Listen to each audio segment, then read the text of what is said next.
तरीन बलूचिस्तान के हालात जो हैं वो ताहाल कशीदा हैं। दहशतगर्दी के वाक़यात पाकिस्तान में तवातर के साथ हो रहे हैं। नोशकी में एक बड़ा अटैक हुआ है और उसमें 4 सिक्योरिटी एहलकार जाँ बहक हुए हैं जो रिपोर्ट हुआ, और पुलिस मोबाइल में फायरिंग हुई है, 4 एहलकार जाँ बहक हुए हैं और वज़ीर आला बलूचिस्तान ने इसके ऊपर अपना एक स्टेटमेंट भी जारी किया है।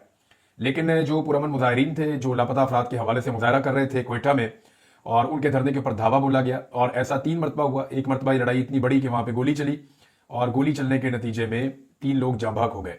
अब इसमें जो है वो बलूचिस्तान की हुकूमत का दावा है कि फायरिंग मारंग बलोच के साथियों ने की, जो लोग मारंग बलोच के साथ मौजूद थे, और उसकी वजह से कुछ अफराद जो हैं वो जाँ बहक हुए हैं।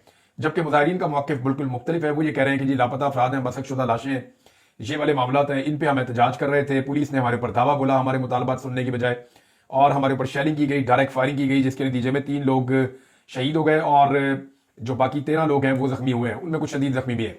अब इसको अगर आप लॉजिकल देखें, मंतकी अंदाज में अगर आप इस सारी चीज़ को देखें तो आपको आइडिया हो जाना चाहिए कि एक्चुअली हुआ क्या होगा। देखें, कोई राहगीरों की लाशें लेकर तो मुजाहिरीन सड़कों पे नहीं रख सकते ना। जो लाशों के साथ मौजूद थे वो लाशों के रिश्तेदार थे और उनके लवाहिकीन थे, और वही लाशें रख कर सड़कों पे बैठे। अगर मारंग बलोच ने या उनके साथियों ने इनको कत्ल किया होता तो वो कभी भी मारंग बलोच के साथ ना बैठते, तो वो बैठे रियासत के खिलाफ। तो इसका मतलब यह है कि जो लवाहिकीन है उनका भी ये मानना है कि जो गोली चली है वो पुलिस की जानिब से चली है और पुलिस की गोलियां इन्हें लगी हैं। अब मारंग बलोच साहबा को गिरफ्तार करने के बाद जो लेटेस्ट इतला है वो ये है कि उनको कोयटा जेल में मुंतकिल कर दिया गया है, और 3 MPO के तहत 1 माह के लिए उन्हें जेल में मुंतकिल किया गया है। तो क्या 1 माह तक ये हुकूमत उन्हें जेल में रख पाएगी? ये एक अलग सवाल है, क्योंकि आलमी सतह पर बहुत आवाज़ें उठ रही हैं, सोशल मीडिया के ऊपर आवाज़ बहुत ज़्यादा उठ रही है। इसके अलावा जो बैनुल अक़वामी अखबारात हैं, जरीदे हैं, जो मीडिया, इंटरनेशनल मीडिया, वो इसको रिपोर्ट कर रहा है। इंसानी हकूक़ की तंजीमें इसके ऊपर आवाज़ उठा रही हैं, चाहे वो एमनेस्टी इंटरनेशनल है, चाहे यूरोपीय यूनियन के अंदर है, चाहे वो अमेरिका में और बरतानिया में है। तो ह्यूमन राइट्स की जो ऑर्गेनाइजेशन है वो भी इसके बारे में बात कर रही है कि मारंग बलोच के साथ और बलूचिस्तान के अंदर जो ज्यादती हुई है उसको ख़त्म किया जाए, और ये जो कुछ भी हो रहा है ये आलमी सतह पे या लोकल सतह पे, किसी सतह पे भी ये काबिल कबूल नहीं है। और ये पहली मरतबा ऐसे हो रहा है कि बलोचों के साथ कोई इंसिडेंट होता है बलूचिस्तान में और पंजाब उसकी शिद्दत को उसी तरह महसूस करता है। This is called leadership. जब कौम का एक लीडर होता है ना तो कौम एक दूसरे का दुख समझती है। आप गौर करें ना, ये कौम इकट्ठी कब हुई थी? इसको कायदे आज़म मोहम्मद अली जिन्ना ने इकट्ठा किया था। ये सारे इकट्ठे हुए और उन्होंने एक अलग मुल्क बना लिया। फिर उसके बाद इस कौम को तकसीम करने का सिलसिला शुरू हुआ। एस्टेब्लिशमेंट ने इस कौम को इतना तकसीम किया कि मुल्क 2 टुकड़े हो गया। बार बार कौम को तकसीम किया गया। जब कभी खैबर पख्तूनख्वा में ऑपरेशन किए गए, कबायलियों को मारा गया, तो कभी पंजाब से, सिंध से आवाज़ नहीं उठी। जब कभी बलोचों के ऊपर जुल्म और बर्बरियत का बाजार गर्म किया गया तो कभी पंजाब से, खैबर पख्तूनख्वा के सेटल्ड एरिया से और सिंध से आवाज़ नहीं उठी। लेकिन यह पहली मरतबा हुआ है कि किसी एक पाकिस्तान के कोने में भी जुल्म और ज्यादती होती है तो पूरा पाकिस्तान उस दर्द को महसूस करता है। उसकी वजह 2 वजूहात है। एक, पूरे पाकिस्तान ने इस दर्द को सहा है गुज़िश्ता 3 साल में। जबरी तौर पर गुमशुदा होना क्या होता है, पंजाब के शहरियों को, सिंध के शहरियों को, खैबर पख्तूनख्वा के लोगों को पहली मरतबा सही तरह पता चला है, कबायली इलाकों को छोड़कर। और इसके अलावा जो है वो पूरी कौम का एक लीडर भी है। इमरान खान साहब एक ऐसे लीडर हैं जिन्होंने कौम को एक लड़ी के अंदर जोड़ दिया है। आज बलूचिस्तान में मारंग बलोच के साथ ज्यादती होती है और पंजाब के अंदर, सिंध के अंदर, खैबर पख्तूनख्वा के अंदर उसके खिलाफ आवाज उठाई जाती है, जोरदार आवाज उठाई जाती है। सोशल मीडिया भरा पड़ा है। तमाम पॉलिटिकल पार्टीज के जो एक्टिविस्ट हैं वो इसके बारे में बात करते हैं। अब नवाज शरीफ साहब या जरदारी साहब, ये लोग कंप्रोमाइज हैं। देखें, इस वक्त बलूचिस्तान में जो मौजूदा हालात हैं, मुजाहिरीन पे जो तशद्दुद किया गया है, पुरअमन लोगों के साथ जो जुल्म और ज्यादती हुई है, गिरफ्तारियां हुई हैं, इंसानी हकूक की खिलाफ वर्जियां हुई हैं। वैसे तो एस्टेब्लिशमेंट की पॉलिसी और हमेशा ये मलबा एस्टेब्लिशमेंट पर ही गिरता है बलूचिस्तान में जो कुछ भी होता है, लेकिन सियासतदान इसके अंदर सहूलतकारी करते हैं। ये हमेशा से होता है। बलूचिस्तान में कभी भी एस्टेब्लिशमेंट इतना कुछ नहीं कर सकती थी अगर सियासतदान एस्टेब्लिशमेंट की सहूलतकारी ना करते। अब ये 2 तरफा ट्रैफिक है। होता यह है कि एस्टेब्लिशमेंट अपनी मर्जी के सियासतदान लेकर आती है बलूचिस्तान में, वो सियासतदान फिर एस्टेब्लिशमेंट की मर्जी के मुताबिक वो एक्ट करते हैं, अपना भी काम चलाते हैं और एस्टेब्लिशमेंट का काम भी चलवाते हैं। अब इस वक्त जो है, अगर यहां पे कुछ गैर जमहूरियत कंडे अपनाए जा रहे हैं और जबर किया जा रहा है, इंसानी हकूक की बदतरीन पामालियां की जा रही हैं, सीधी गोलियां चलाई जा रही हैं, खवातीन की हुर्मत का पास नहीं रखा जा रहा, बलोच रवायात को जो है वो उठाकर बाहर फेंका जा रहा है, तो ये सब कुछ करने के पीछे जरदारी खानदान है, आसिफ अली जरदारी और बिलावल जरदारी। इन दोनों की बलूचिस्तान के अंदर हुकूमत है, लिहाजा ये दोनों जिम्मेदार हैं। बिलावल ने बातें तो बड़ी की थी, खवातीन का एहतराम किया जाए, हर खातून की बात सुनी जाए, लापता अफराद के हवाले से वो बोलता रहा, जबरी गुमशुदगियों के खिलाफ बोलता रहा, इंसानी हकूक की पामालियों के जमहूरियत का चैंपियन बना हुआ था। मगर औकात यह है कि बजाय दुखी अफराद से बात करने के, उन पर बिलावल की हुकूमत हमला करवा देती है और उन्हें मजीद तकालीफ देती है। मर्दों ने खवातीन को घसीट घसीट कर गिरफ्तार किया है, और ये पहली दफा नहीं हुआ। देखें, ये सिंध के अंदर भी यही जुल्म और जबर करते हैं बिलावल और इनके वालिद, और बलूचिस्तान के अंदर भी बिलावल और इनके वालिद, ये दोनों मिलकर वही वाला जुल्म और जबर कर रहे हैं। अब ये बड़े आराम से जब अगला इलेक्शन लड़ेंगे तो ये सारा कुछ वो डाल देंगे एस्टेब्लिशमेंट के खाते में। भाई तो तुम एस्टेब्लिशमेंट की गोद में बैठे हुए फिर क्या कर रहे हो? इस्तीफा दो और अपने घर जाओ। अगर तुम्हें ये लगता है कि इस वक्त जुल्म और जबर और फस्तायत हो रही है तो इस्तीफा दो और घर जाओ या मामला को ठीक करो। लेकिन क्योंकि आप यहां पे बैठे हुए हैं और आप इंजॉय कर रहे हैं हुकूमत को, तो फिर आप इस जुल्म में बराबर के शरीक हैं और हैं शरीक। नाज़रीन, यौम पाकिस्तान है, सारे पाकिस्तानियों को यौम पाकिस्तान मुबारक हो। यहाँ पे ISPR ने एक स्टेटमेंट जारी किया यौम पाकिस्तान के हवाले से। स्टेटमेंट तो है लेकिन इसकी कुछ चीजें बहुत इंपॉर्टेंट है। स्टेटमेंट तो हर साल यही आता है, मिली जोशो जज्बे से मनाया जाएगा, परेड की जाएगी, वहां पे लोग इकट्ठे होंगे, गैर मुल्की मेहमानों को बुलाया जाएगा, सदर पाकिस्तान या वजीर आजम जो भी है वो मेहमान खसूसी होंगे, तो वो सारा कुछ वैसे ही है। अब यहाँ पे जो दो चीजें बड़ी इंपॉर्टेंट मैंने इस मरतबा देखी वो मैं आपके सामने रखना चाहता हूँ। ISPR की जो उनका स्टेटमेंट जो उन्होंने जारी किया उसके अंदर सर्विसेज चीफ की मुबारकबाद आई है कौम को यौम पाकिस्तान के हवाले से। एक उनका जुमला यह है कि अल्लाह के फजल करम से पाकिस्तान जमहूरी इकदार और इस्लामी उसूलों की रोशनी में तरक्की की राह पर गामजन है। जमहूरी इकदार है इस मुल्क में जमहूरियत? मैंडेट आपने चोरी करके जाली हुकूमत आपने बिठा दी है, ये कौन सी जमहूरियत है? यहां पे किसी एक पॉलिटिकल पार्टी को बाहर निकलने की इजाजत नहीं है, ये कौन सी जमहूरियत है? इंतखाबी निशान छीन कर उनको दर्जनों इंतखाबी निशान दे दिए, ये कौन सी जमहूरियत है? और कोई आदमी अपना कागजात नामजदगी जमा करवाने जाता है, उसके कागजात छीन लिए जाते हैं, ये कौन सी जमहूरियत है? इंसानों को जबरी तौर पर लापता करके उनसे अगवा बराए बयान करवाया गया, जो अब भी करवाया जा रहा है, ये कौन सी जमहूरियत है? एक जमात को इजाजत है कि वो हरम पाक के अंदर बड़े बड़े कैमरास लेके सरकारी जेट्स के अंदर बैठ के पहुंच जाएं और उनको वहां प्रोटोकॉल भी सरकारी मिले, और दूसरी जमात जो है, जो अवाम की हकीकी नुमाइंदा जमात है, वो एक अफ्तार पार्टी भी ना कर सके, ये कौन सी जमहूरियत है? एक सियासी जमात का झंडा उठाने पर इस मुल्क में पाबंदी है, ये कौन सी जमहूरियत है? उन्हें जलसे की इजाजत, एक महीने से वो यौम पाकिस्तान पे जलसे की इजाजत मांग रहे हैं, एक महीने से उनको इजाजत नहीं मिली जलसे के लिए। लाहौर हाईकोर्ट से उन्होंने रुजू किया, लाहौर हाईकोर्ट ने लटका लटका के मामला आखिरी दिन वापस DC के पास भेज दिया और इजाजत नहीं मिली। ये कौन सी जमहूरियत है?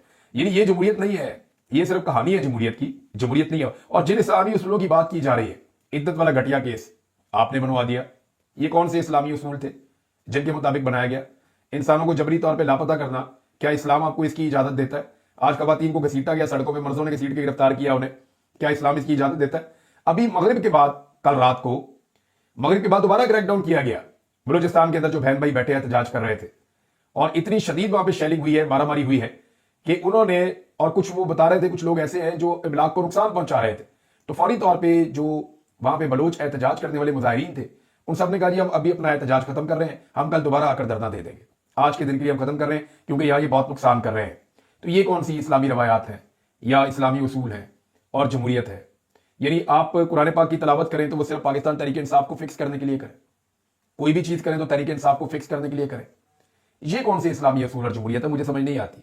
फिर एक और उन्होंने अज़म का जो आदा किया है, यानी जो कोशिश है पाकिस्तान के इस बारे में, पाकिस्तान अपने जमहूरी इदारों के इस्तेहकाम और अवाम की फलाह बहबूद के लिए पूरी कुव्वत के साथ कोशिश है। अवाम की रिकॉर्ड तादाद पाकिस्तान छोड़कर पाकिस्तान से बाहर चली गई इसी दौरे हुकूमत में। लोग पाकिस्तान से इतने मायूस हो गए हैं, तो ये कौन सी तरक्की हो रही है? जितने बड़े बड़े तरक्याती मंसूबे सारे बंद कर दिए। अवाम की ये कौन सी खिदमत हो रही है कि महंगाई को उठा के कई गुना ज्यादा बढ़ा दिया। बिजली आज 4 से 5 गुना महंगी है, गैस आज 10 गुना से ज्यादा महंगी कर दी गई है, आटे की कीमत वो भी बढ़ा दी गई है, चीनी डबल कीमत में मिल रही है, घी वो भी तकरीबन डबल कीमत में मिल रहा है। हर चीज की कीमत 3 साल में बढ़ाने के बाद ये अवाम की कौन सी खिदमत की है? और जितने मेगा प्रोजेक्ट्स पाकिस्तान के अंदर चल रहे थे, चाहे वो डैम्स के थे, तालीमी इदारों के थे, रोड्स के थे, इंफ्रास्ट्रक्चर के थे, बहुत सारे बंद कर दिए IMF के कहने के ऊपर, और लोगों के ऊपर एक के बाद एक टैक्स लगा दिया। और जमहूरी इदारों का इस्तेहकाम, ये 26वीं आईनी तरमीम के बाद जो अदलिया की दुर्गत बनी है, या जिस तरीके से अदलिया को दीवार के साथ लगा दिया गया है और वहां मनपसंद जजेस भर्ती किए गए हैं सियासी बुनियादों पर, तो इससे इदारों में इस्तेहकाम आएगा? इससे इदारों में कभी इस्तेहकाम नहीं आएगा, ना ही इससे इदारों में इस्तेहकाम आ सकता है। बैरिस्टर सलमान सफदर साहब ने इमरान खान साहब के बारे में एक स्टेटमेंट दिया, ये स्टेटमेंट मैं आपके सामने जरूर रखना चाहूंगा, बड़ा इंपॉर्टेंट स्टेटमेंट है कि इमरान खान साहब ने किन किन चीजों का सामना किया। उन्होंने कहा इमरान खान ने कत्ल भुगत लिया, रियासत से गद्दारी, साइफर केस भुगत लिया, जिनसी क्राइम इद्दत केस भी भुगत लिया, 9 मई जैसे पुरतशद्दुद वाकयात, तोशाखाना तहाइफ, कोई जुर्म नहीं रह गया जिसका इमरान खान पर मुकदमा ना बना हो, और ना कोई इन्वेस्टिगेशन एजेंसी रह गई है, इन्वेस्टिगेटिव एजेंसी कोई ऐसी नहीं रहेगी, यानी थाना, FIA, नैब, सबका सामना इमरान खान साहब ने किया। लेकिन इसके बावजूद इमरान खान साहब सरखुरू हो रहे हैं। یعنی میں اگر سیریسلی آپ کو بتاؤں تو عمران خان کے وکیلوں نے برا کام نہیں کیا. جتنے مقدمات عمران خان صاحب کے اوپر درج ہوئے ہیں نا, ان کا کوئی ریکارڈ ہی نہیں ہے. یعنی اس طرح پاکستان میں کبھی ہوا ہی نہیں. ایک آدمی پہ 200 کے قریب مقدمات درج ہو جائیں اور وکیل ان کیسز کو لڑتے رہیں, تو یہ وکلا کا بڑا حوصلہ ہے. اور بہت بڑے بڑے کیسز ان وکیلوں نے اٹھا کے باہر پھینکے ہیں. سائفر کا کیس کوئی چھوٹا کیس تھا؟ عدت جیسا گھٹیا کیس انہوں نے لڑا ہے. غداریوں کے کیس انہوں نے لڑے, قتل کے کیس انہوں نے لڑے ہیں, توشہ خانہ کے کیس انہوں نے لڑے ہیں. تو وکلا نے عمران خان صاحب کے کیسز بڑے شاندار طریقے سے لڑے. اسپیشلی جب لاہور ہائی کورٹ سے عمران خان صاحب کا وہ جو ریمانڈ والا معاملہ تھا, بیل والا معاملہ تھا, وہ بڑا شاندار تھا. وہاں پہ جیسے ثابت کیا 9 مئی کے حوالے سے پولیس کا اور اداروں کا جھوٹ پکڑا عمران خان صاحب کے وکلا نے, وہ بڑا کمال کام تھا. تو وکلا نے تو کام بہت اچھا کیا, لیکن معاملہ یہ ہے کہ عدلیہ اس وقت اسٹیبلشمنٹ کے دباؤ میں. اگر اسٹیبلشمنٹ عدلیہ کے اوپر سے اپنا دباؤ ہٹا دے تو عمران خان صاحب اصولی طور پہ چند دنوں میں باہر آ جائیں گے, کیونکہ ان کیسز کی حقیقت ساری دنیا جانتی ہے, خود اسٹیبلشمنٹ بھی جانتی ہے. ناظرین, پاکستان تحریک انصاف پہ تنقید کی جا رہی ہے کہ تحریک انصاف نے کیوں قومی سلامتی کمیٹی کے اجلاس میں شرکت نہیں کی, اور بار بار سارے اینکر ایک ہی کام پہ لگے ہوئے اس دن سے اب تک. سب کی ڈیوٹی لگائی ہوئی ہے کہ تم یہی کہتے جو کہ آپ نہیں آئے آپ تو غدار ہیں, آپ نہیں آئے آپ تو ملک کے دشمن ہیں, آپ نہیں آئے آپ تو ملک کو ٹھیک کرنا نہیں چاہتے, آپ نہیں آئے آپ تو دہشت گردوں کے ساتھ ہی. وہ یہ کر رہے ہیں. اب اس کے جواب میں پاکستان تحریک انصاف نے یہ کہنا شروع کیا ہے کہ جناب نواز شریف اور محسن نقوی بھی تو نہیں آئے نا بھائی, انہوں نے سیریس نہیں لیا قومی سلامتی کمیٹی کی میٹنگ کو, تو ہم اس کو کیا سیریس لیں جب آپ کے اپنے لوگ نہیں لے رہے. اور دوسری بات یہ ہے کہ اپنا ہاؤس ان آرڈر کریں. وزیر دفاع کہہ رہا ہے کہ میرا وزیر داخلہ سے رابطہ نہیں ہو رہا, میں کافی عرصے سے کوشش کر رہا ہوں. یہ تو آپ کی کوارڈینیشن ہے اور یہ آپ کی نالائکی ہے. تو پاکستان تحریک انصاف نے اس پہ موقف دیا, اور دوسرا تحریک انصاف کو یہ لگتا ہے اور وہ اس پہ بلیو کرتے ہیں کہ اگر وہ اس میٹنگ میں شامل ہوتے تو کوئی اعلامیہ ایسا جاری کر دیا جاتا جو ان کے کھاتے فٹ کر دیا جاتا, اور اس کے بعد یہ عمران خان کے پاس جاتے, عمران خان ان کی بے عزتی کرتا, اور یہ واپس مڑنے کا, پیچھے ہٹنے کا کوئی راستہ ان کے پاس نہیں بچتا, بلکہ یہ عمران خان کو مائنس کر کے دکھا دیتے. اب ناظرین, ایک اور خبر آئی ہے. پی ٹی وی کے اندر بھرتی کیا گیا تھا جن صحافیوں کو عطا تارڑ نے کیا تھا, من پسند لوگوں کو. ان میں امین حفیظ صاحب ہیں, ایک جرنلسٹ ہیں. یہ پہلے لاہور میں جیو میں کام کرتے تھے, اب یہ پھر کہیں اور بھی چلے گئے تھے, پھر اب یہ آج کل پاکستان ٹیلی ویژن میں ان کو رکھا گیا. تو انہوں نے ایک انٹرویو کیا آئی جی جیل خانہ جات کا. اب آئی جی صاحب نے وہاں سارا پول کھول دیا. انہوں نے کہا جی عمران خان صاحب جو بھی کھاتے ہیں نا اپنے خرچے سے کھاتے ہیں. تو انہوں نے جو کھپ ڈالی ہوئی طرح کہ کسی دن دیسی مرغی کھا لی, کسی دن سبزی کھا لی, کسی دن کوئی جوس پی لیا, تو انہوں نے بڑا رولا ڈالا ہوا تھا اس بارے میں. تو عمران خان صاحب کے بارے میں آئی جی جیل خانہ جات نے خود سٹیٹمنٹ دے کے کلیئرٹی کے ساتھ بتا دیا کہ عمران خان صاحب جو بھی کھاتے ہیں اپنے خرچے پہ کھاتے ہیں, اور بی کلاس میں اپنی مرضی کے مینیو منتخب کرنے کا حق حاصل ہوتا ہے. عمران خان اپنے کھانے کا خرچہ خود اٹھاتے ہیں, آئی جی جیل خانہ جات نے کہہ دیا. اب ان کو شوق تھا انٹرویو کروانے کا, انٹرویو ہو گیا. ناظرین, علی امین گنڈا پور صاحب کا جو چہرہ ہے وہ فٹ کیا گیا تھا ایک اشتہار کے اندر, آدھے صفحے کا اشتہار تھا اور اخبارات میں لگوایا گیا تھا. اس کے اوپر تنقید کی تھی صبح, میں نے اپنے کل والے ویلاگ میں شام میں آپ نے اس کو سنا, اور اس کے بعد میں نے دیکھا کہ پورا پاکستان جو ہے وہ اس کے اوپر تنقید کر رہا تھا. دیکھیں یہ فرق ہے پی ایم ایل این میں اور پیپلز پارٹی میں اور تحریک انصاف میں. تحریک انصاف کا ورکر جو ہے نا وہ غلط چیز کو برداشت نہیں کرتا. پی ایم ایل این جو ہے وہ شخصیت پرستی ہے, ان کے اندر ایک خاندان کی غلامی ہے. تو وہ جو بھی خاندان کرتا ہے ساری کی ساری پی ایم ایل این ان کے ورکرز بیچارے سارے کہتے رہتے ہیں ٹھیک ہے جی انہوں نے کر دیا, کچھ بہت برا کر دیتے ہیں تو وہ چپ کر جاتے ہیں, ان کے پاس جواب نہیں ہوتا. لیکن وہ کبھی بھی اپنی قیادت کے خلاف نہیں جاتے, ان کی ذہنی شعور کی وہ سطح ہی نہیں ہے. نہ ان کی لیڈرشپ جاتی ہے, نہ ان کے لوگ جاتے ہیں, نہ کوئی تنقید کرتا ہے غلط کام کے اوپر.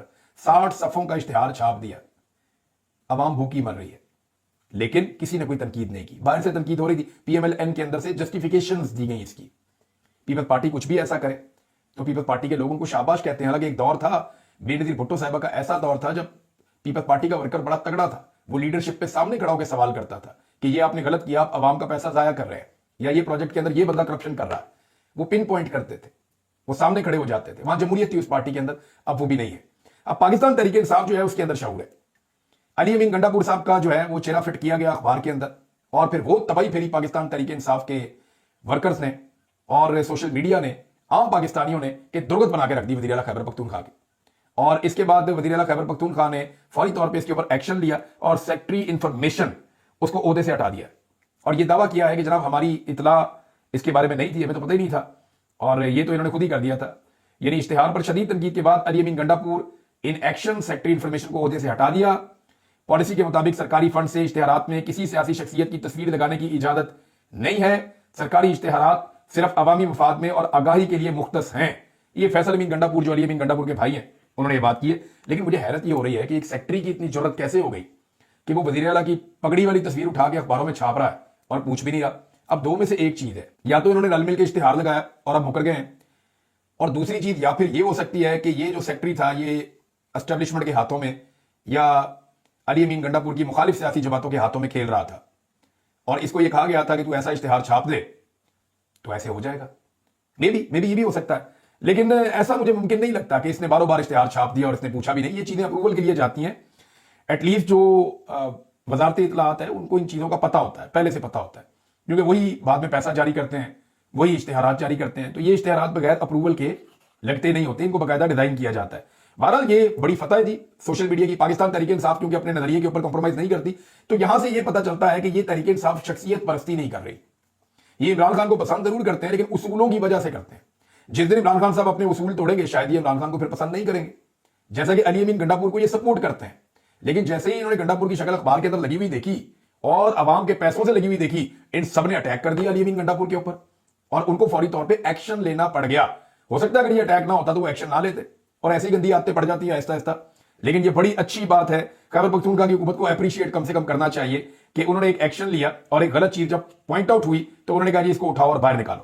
اب ناظرین 23 مارچ کے حوالے سے عالیہ حمزہ صاحبہ نے ایک انسٹرکشن جاری کی ہے پاکستان تحریک انصاف کے لوگوں کو, اور یہ آج کے حوالے سے. انہوں نے کہا جی 23 مارچ یوم پاکستان, چیف آرگنائزر پنجاب محترمہ عالیہ حمزہ کی 23 مارچ کے حوالے سے اہم ہدایات. تحریک انصاف پنجاب بھر میں پاکستان زندہ باد ریلیاں نکالے گی اور قومی اور پارٹی پرچموں کے ساتھ آپ نکلیں اور بتا دیں کہ یہ ملک ہمارا ہے, ہم اسے غاصبوں کے رحم و کرم پر نہیں چھوڑ سکتے. وزیر اعظم عمران خان ہی پاکستان خان ہے. کل آزادی اور حقیقی آزادی کا پیغام ہر گلی, ہر شہر, ہر تحصیل میں گونجنا چاہیے. اور پھر انہوں نے کہا جن حلقوں میں وزیر اعظم خان افطار کی سرگرمیاں ہو رہی ہیں وہ افطار کے بعد لازمی سڑکوں پر نکلیں.